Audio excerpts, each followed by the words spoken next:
zoning ordinance to establish a setback for restaurant drive-through service from residential districts, and also to change the zoning district for land southeast of Cumberland Boulevard and 21st Street from commercial highway to the MDRO, or medium density residential office district. My name is Lee Stennett and I serve as solicitor for the Borough of Camp Hill. And tonight my role is to advise Borough Council as to the law regarding the proposed ordinance. Tonight's hearing is being recorded, so I'll ask that as we proceed tonight, we use the Zoom raise hand function when you would like to offer public comment when the time comes for that. That way we can keep a clear record. The advertising and public notice requirements for tonight's hearing are set forth in Article 6 of the Pennsylvania Municipalities Planning Code. The proposed ordinance has been subject of public meetings here at the borough, along with some other discussions through the process. Tonight's hearing is a required element in which the Borough Council may consider adopting the proposed ordinance. There will be time for public comment on the proposed ordinance. In the interest of time, we ask that public comment be limited to a maximum of 3 minutes per person. If you agree with something that has already been said, you can simply state such and Borough Council will take your agreement into account. At the conclusion of tonight's hearing, Borough Council may choose to adopt the proposed ordinance within 90 days from the close of the public hearing. If and when Borough Council adopts a proposed ordinance, a copy of the ordinance will then be forwarded to Cumberland County Planning Department. As part of the record for this hearing, we will acknowledge the following exhibits regarding the public notice and referral to the Borough Planning Commission and County Planning Commissions. Copies of the exhibits are available for inspection at the Borough office. Exhibit 1 is the proof of publication and advertisement of tonight's public hearing. Exhibit number 2 is the required letters to the affected landowners for the map change properties. Exhibit 3 is the attested copy of the zoning ordinance that was provided to the law library as required by the MPC. Exhibit 5 contains photographs of the posted rezoned properties as required by the MPC. Exhibit 6 will be the Zoom advertisement for tonight's public hearing. Exhibit 7 will be the Zoom posted notice for the rezoned properties, the Borough building, the website, and Facebook. And Exhibit 8 are photographs of the Zoom posted notice on properties and an additional posting on the Borough building. At this time, I'd like to turn the meeting over to Charlie Schmel with URDC. He's the borough's consultant on the proposed rezoning that we're considering tonight, along with a more comprehensive rezoning that the Borough Planning Committee is currently going through. Charlie, I'd like you to do a presentation on the proposed ordinance and the map amendments and offer your thoughts on the basis for these, why they're needed for the public health, safety, welfare for the community, and any other thoughts you have. After Charlie's presentation, we will ask for any comments from Borough Council. Once Borough Council has had an opportunity to provide its comments, we'll then move to comments from the public. Are there any questions? Charlie, if you could.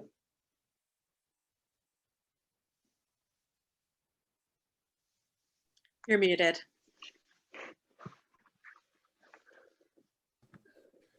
Thank you. I'll try to keep this brief. The amendment really only has 2 parts to it. It was considered to be a high priority amendment that fits within a larger comprehensive revision that the borough is working on of the zoning ordinance. The first dealt with drive-through uses.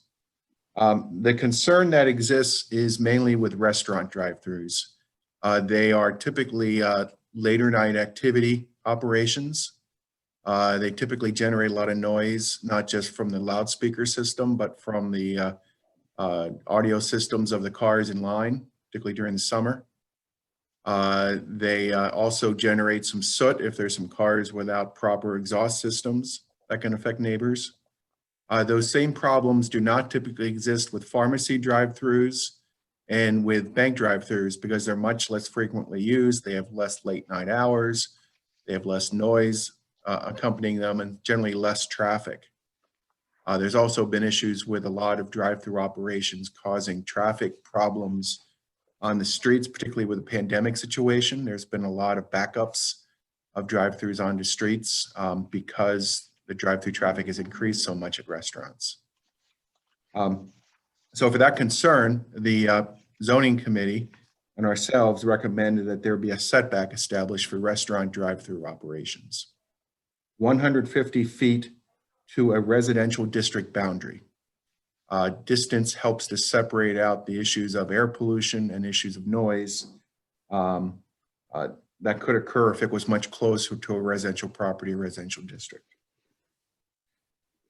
This would not affect someone who orders in advance to a pickup location, which is a very common thing with many restaurant operations. This is only where you're ordering through a loudspeaker system and you're waiting a period of time to be able to order and pick up your food, versus an advance order where you're picking it up in seconds often, and where there's no audio, everything's done through a cell phone. The second change is a map change. A couple years ago, there had been a change of the property at the Cumberland Boulevard, Camp Hill Bypass, and North 21st Street. And the property had been changed to commercial highway. That is a very intensive zoning district. The committee felt that change did not make sense. It should not have been made. The property is owned by a bridge club and by an office building right now. It's across the street from the Eisenhower Elementary School. It's a very, very congested intersection, very confusing set of intersections in that area, very heavily trafficked. And we have great concerns about school bus traffic, school kid traffic, and related activities. We were concerned about the number of heavy commercial uses that were possible on that property and did not think it was suitable for it. Therefore, the proposal is to change it to the medium density residential office. That would allow a few low intensity business uses, including offices, in addition to residential uses.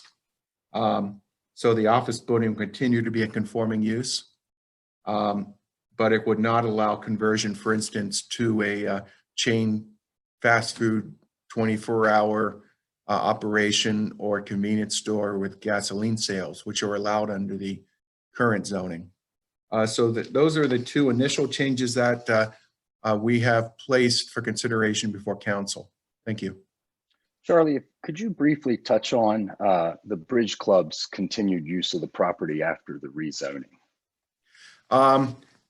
I'd have to look at the MDRO district to see exactly where they could fit. But in any case, any lawful existing use continues to be allowed. They can expand within limits. They can change to a new use as long as the new use is not more intense than the old use. So their use is continued.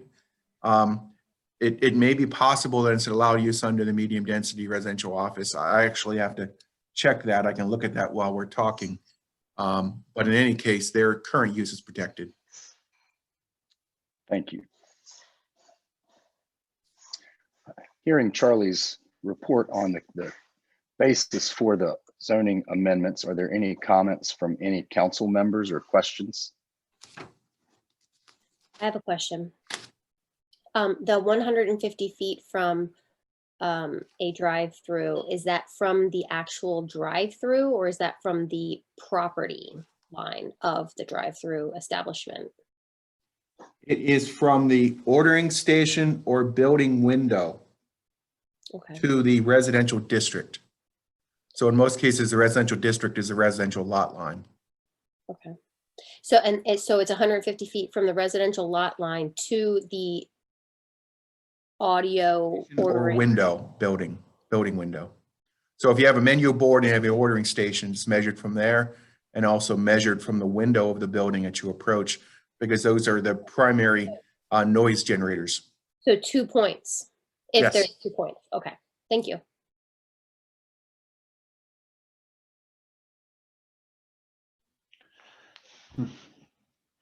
My comment is just to commend the committee for moving this forward. This has been a concern for some time, and I appreciate the work to move this forward.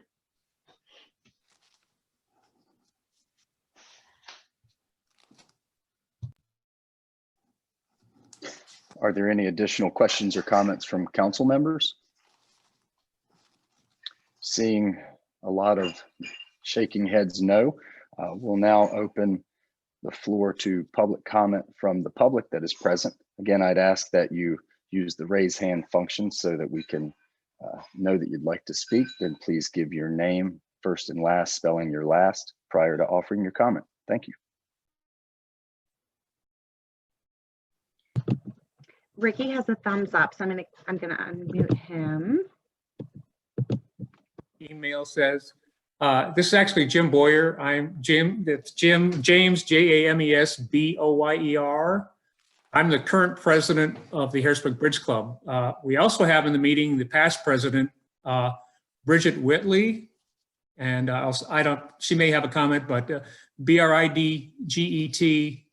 Whitley, Whitley. I'll help Charlie out because I looked at under CHO, we are a permitted use. Under the MDRO, we are N, not permitted. Okay. I also want to clarify our use. We are not a full-time operation. We have scheduled games at various times during the week and during the day. That building is never used 8 hours in a single day. We typically have functions there from like 9 to 12 and maybe noon to 3 or 4. That's not even every day of the week. We occasionally have a weekend event. That's it. So it's not a full use. We don't greatly contribute to the traffic except at the time when our games let out. Okay. The other thing, I sent some comments in and it said, hey, we're a good neighbor. Our parking lot is used by parents waiting to pick up their children at the elementary school. And we have no problem with that. We want to be a good neighbor. Now, I understand Charlie said that we're basically granted, being allowed to stay there. We would like that in writing somewhere, maybe as a minutes to this meeting or whatever. So there's some assurance that we can put in our file in case there's some issue downstream. I don't know. I don't know, Bridget, do you want to add anything to that? Okay, that's my comments. I don't know if anybody would like to respond to that or whatever. I'm not sure if Charlie can help me here, and I don't know offhand, and unfortunately due to a health issue, the borough zoning officer is not here, but I believe that there is a non-conforming certificate that can be obtained from the borough that will notify any users or any future purchasers that you are a non-conforming use under the zoning ordinance and can continue to operate. So that would be the means by which your non-conforming use would be documented.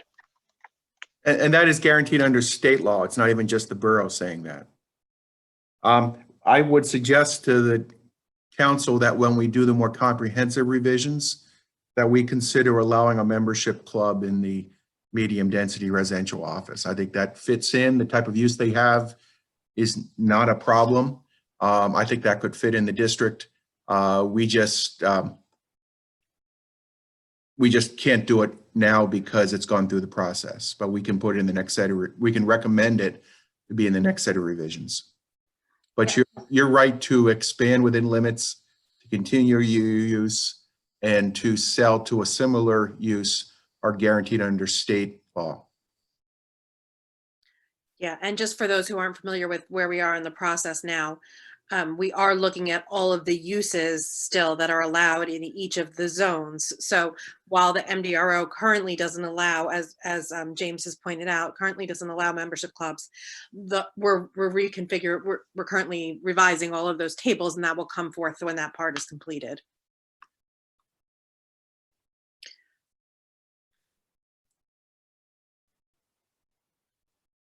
So am I recognized? We don't know. There's a hands up function if you go to participants, but we'll just assume if you guys put your thumbs up that you. Oh, I'm sorry. That's where it is. Okay. No, that's totally fine. You can use thumbs up. We'll just assume that you're not giving us like positive feedback here. Oh, heck no. No, I'm no. Okay, Charlie, I certainly appreciate what you said. And like I said, we've been good partners. We'd like to continue to be good partners. That non-conforming thing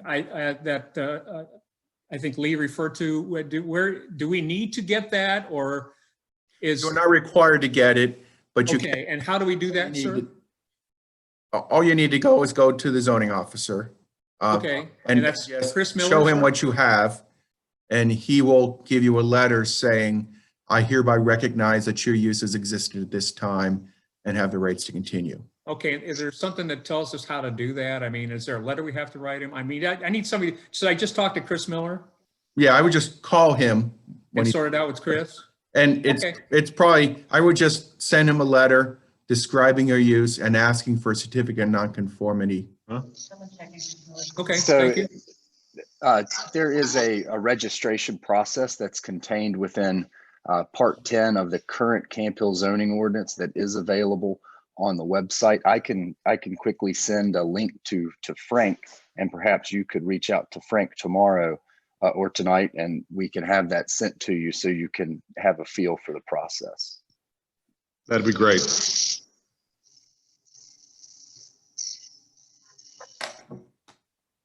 I'm good.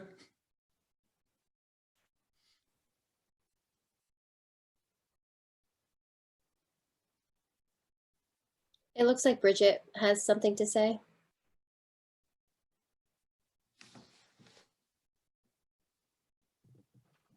Sorry, I didn't see everyone at once on here.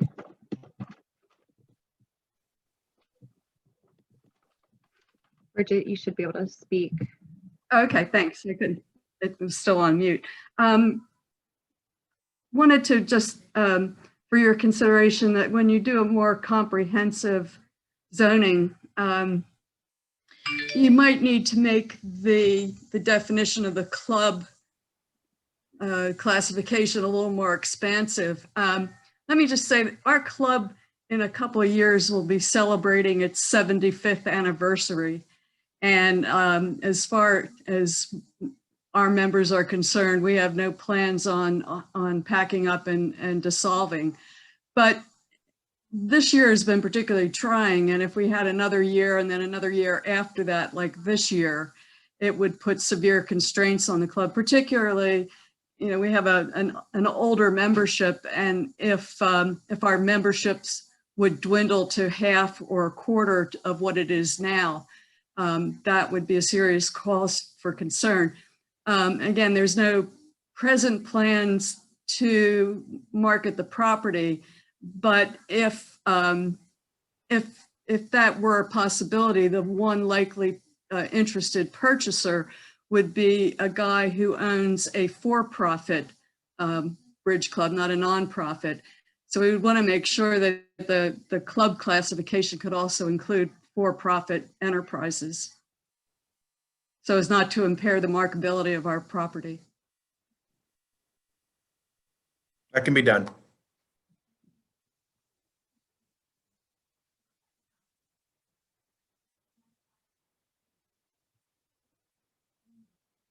But that's all I have. Thank you.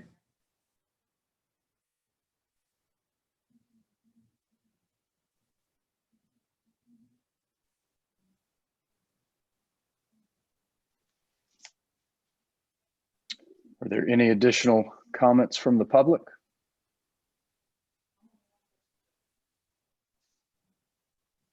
If not, we can adjourn this hearing. There is an agenda item on the agenda tonight to consider passage of this ordinance. I believe that comes up in Mr. Guerin's report. If there's nothing else, we should look for a motion to adjourn. Move to adjourn. Move to adjourn. Second. All right, see you guys in half an hour. Thank you. Bye. Bye-bye.